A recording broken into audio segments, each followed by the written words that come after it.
નમસ્કાર મિત્રો, દેશ અને દુનિયા તેમજ ગુજરાતના મહત્વના સમાચારમાં આપનું સ્વાગત છે। આજના મહત્વના સમાચાર મેળવવા માટે વિડીયોને અંત સુધી જોતા રહો। સૌથી પહેલા આવા જ સમાચાર મેળવવા માટે આ ચેનલને સબસ્ક્રાઇબ કરવાનું ના ભૂલતા। આજના તાજા અને સૌથી મોટા સમાચાર ઉપર એક નજર કરીએ તો ખેડૂત મિત્રો સાવધાન થઈ જાઓ, કારણ કે વરસાદ રૂપી આ માવઠું છે જે વધુમાં વધુ તીવ્ર બની રહ્યું છે અને વધુમાં વધુ આગળ આવી રહ્યું છે। તો તે વિશે વિગતવાર માહિતી જોશું। કેટલા જિલ્લાને એલર્ટ જાહેર કરી દેવામાં આવ્યા છે। આગામી 3 દિવસ સુધી વરસાદનું વાતાવરણ રહેશે તેવું જાહેર કરી દેવામાં આવ્યું છે। હવામાન નિષ્ણાત આંબાલાલ પટેલ તેમજ પરેશ ગૌસ્વામીએ પોતાની મહત્વની આગાહી જાહેર કરી છે, તેમજ હવામાન વિભાગ દ્વારા પણ જાહેરાત કરવામાં આવી છે આગાહી વિશે, અને સરકાર દ્વારા તમામ જે ગુજરાતના જિલ્લા છે તેમજ તમામ નાગરિકોને એલર્ટ પણ જાહેર કરી દીધા છે। તો સેટેલાઇટ દ્વારા લાઈવ અપડેટ વિશેની આપણે માહિતી જોઈશું। બાજુમાં જે તમને ફોટો દેખાય છે, જે લાઈવ અપડેટ સેટેલાઇટ દ્વારા જાહેર કરાયેલો ફોટો છે, અને તે વાવાઝોડું કઈ રીતે આગળ વધી રહ્યું છે તે દર્શાવે છે। હમણાં જ સેટેલાઇટ દ્વારા આ ફોટો ચેક કરી લેવામાં આવ્યો છે। કરાચી પાસે ખૂબ જ મજબૂત કન્ઝર્વેશન જોવા મળી રહ્યું હતું, અને આ સિસ્ટમ છે જે ધીમે ધીમે એનર્જી લેતી આગળ વધી રહી છે, એટલે કે ધીમે ધીમે ગુજરાતના દરિયાકાંઠે આ સિસ્ટમ આગળ વધી શકે છે અને ખૂબ શક્તિશાળી બની રહી છે। જેમ જેમ આગળ વધશે તેમ તેમ એની તાકાતની અંદર વધારો થતો જોવા મળશે, અને સૌથી વધુ અસર કયા જિલ્લાની અંદર પડશે તો તે વિશેની વિગતવાર માહિતી જોઈશું। તો આ સિસ્ટમ દરિયાકાંઠે વધુ અસર કરી શકે છે। કચ્છ, દ્વારકા, જામનગર, મોરબી, સુરેન્દ્રનગર અને રાજકોટની અંદર આ જે જિલ્લાના નામ આવ્યા છે તેવા જિલ્લાની અંદર આ સિસ્ટમ વધારે નુકસાન કરી શકે। આમ તો ગુજરાતના 20 થી વધુ જિલ્લાઓ અને વરસાદ માટે એલર્ટ જાહેર કરી દેવામાં આવ્યા છે।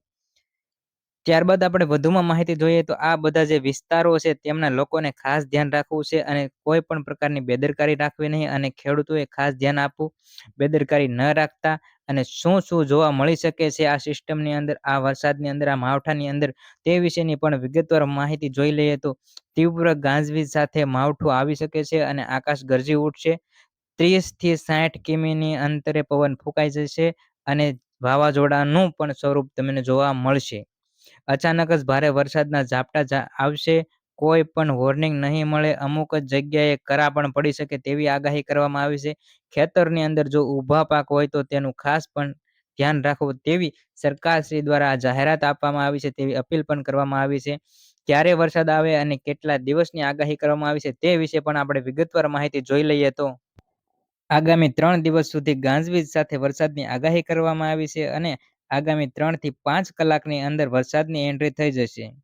પહેલા કચ્છના દરિયા કિનારે અસર શરૂ થશે, ત્યારબાદ ધીમે ધીમે સૌરાષ્ટ્ર તરફ આગળ વધશે આ સિસ્ટમ, અને દરિયાકાંઠાના જે તમામ જિલ્લાઓ છે એ તમામ જિલ્લાઓને નાની મોટી રીતે અસર કરે તેવી આગાહી કરવામાં આવી છે, અને ગુજરાતની અંદર 20 થી વધુ જિલ્લાઓને એલર્ટ જાહેર કરી દેવામાં આવ્યા છે, અને ખાસ ચેતવણી આપવામાં આવી છે, અને સરકાર દ્વારા અપીલ જાહેરાત કરવામાં આવી છે। તો તે વિશેની વિગતવાર માહિતી જોઈએ તો તમામ નાગરિકોને ખાસ અપીલ કરવામાં આવે છે કે આ સિસ્ટમ જેટલી દેખાય તેટલી સાદી રહેવાની નથી, કારણ કે સેટેલાઇટ ઇમેજ દ્વારા જે તમને બાજુમાં ફોટો દેખાય છે, જે તાજેતરમાં લેવામાં આવેલા સેટેલાઇટ ઇમેજ દ્વારા જાહેર કરવામાં આવ્યો છે, અને આ સ્ક્વલ લાઇન બનાવીને જે દર્શાવવામાં આવ્યું છે, એટલે કે જે વાવાઝોડું આવી રહ્યું છે એટલે કે લાઇનમાં ત્રાટકશે તેવી આગાહી કરવામાં આવી છે। જ્યાંથી પણ પસાર થશે ત્યાં જોરદાર તોફાન મચાવી શકે છે। ખેડૂત ભાઈઓ, ખાસ કરીને તમે સાવધાન અને સતર્ક રહેજો, ખાસ કરીને તમારું ધ્યાન રાખજો, ખેતરમાં જે કંઈ પણ બચાવી શકો તે વહેલી તકે બચાવી લ્યો। પશુપાલન ભાઈઓ, જે ઢોર ઢાંખર જે સલામત જગ્યાએ બાંધી દેવા માટે અપીલ કરવામાં આવી છે। કાચા મકાન વાળા લોકો ખાસ કરીને સાવધાન રહેજો, સાવચેતી રાખજો। ઝાડ નીચે કોઈ પણ વ્યક્તિ ઊભું રહેવું નહીં, ઝાડ નીચે કે થાંભલા નીચે ઊભું રહેવું નહીં। કોઈનો એક ફોન, કોઈનો એક શેર કોઈનું જીવન બચાવી શકે છે। જેટલા લોકો સુધી પહોંચી શકે એટલા લોકો સુધી આ વિડીયોને શેર કરો, જેથી કરીને તમામ લોકો વાવાઝોડું એટલે કે વરસાદને લઈને સાવધાન અને સતર્ક થઈ જાય। અને જો મિત્રો તમે આ ચેનલની અંદર નવા હોય તો ગુજ્જુ માસ્ટર ન્યૂઝ ચેનલને સબસ્ક્રાઇબ કરો અને ચેનલ સાથે જોડાઓ। ગુજ્જુ માસ્ટર ન્યૂઝ ચેનલની અંદર ખેડૂત વિશે એક માહિતીને સર્વપ્રથમ દર્શાવવામાં આવે છે, ત્યારબાદ સરકારી યોજના વિશેની માહિતીને પણ દર્શાવવામાં આવે છે। તો મિત્રો, મહત્વના ખેડૂત સમાચાર તેમજ સરકારની વિવિધ યોજનાઓ વિશેની માહિતી સૌપ્રથમ મેળવવા માટે ગુજ્જુ માસ્ટર ન્યૂઝ ચેનલને સબસ્ક્રાઇબ કરો અને ચેનલ સાથે જોડાઓ।